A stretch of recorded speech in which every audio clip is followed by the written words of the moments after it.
Assalamualaikum warahmatullahi wabarakatuh. Perkenalkan, nama saya Dedi Anggung Permana, NIM 59. Di sini saya akan menjelaskan tentang materi yang saya kerjakan atau UAS yang saya kerjakan, yaitu makul Pancasila Kewarganegaraan.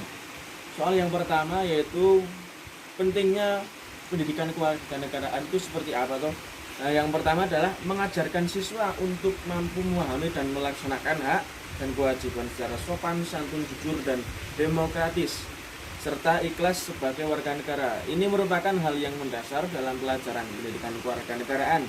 Tanggung jawab sangat penting dalam proses ini. Yang kedua, untuk saling memahami sesama warga negara, saling toleransi, saling menghormati yang satu dengan yang lainnya. Jadi setiap warga negara harus kalau bisa saling menghormati, saling memberi semangat dan memotivasi. Yang ketiga adalah untuk mengetahui sistem pemerintahan. Peraturan negara juga untuk membuka kesadaran akan pentingnya bela dan cinta tanah air. Yang kedua, soal yang kedua ini yaitu negara-negara dan aspek kewarganegaraan. Nah, di sini saya mengambil negara Indonesia saja ya. Nah, negara Indonesia aspek-aspeknya yaitu persatuan dan kesatuan. Yang kedua, norma hukum dan peraturan. Yang ketiga, HAM atau hak asasi manusia. Yang keempat, kebutuhan warga negara. Yang kelima, konstitusi negara. Yang keenam, kekuasaan dan politik. Dan yang terakhir, Pancasila. Langsung ke soal nomor 3. Nah, hubungan warga negara dengan pemerintah.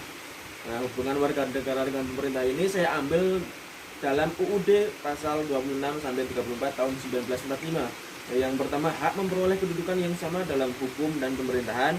Yang kedua, hak atas pekerjaan dan penghidupan yang layak, hak ikut serta dalam upaya pembelaan negara.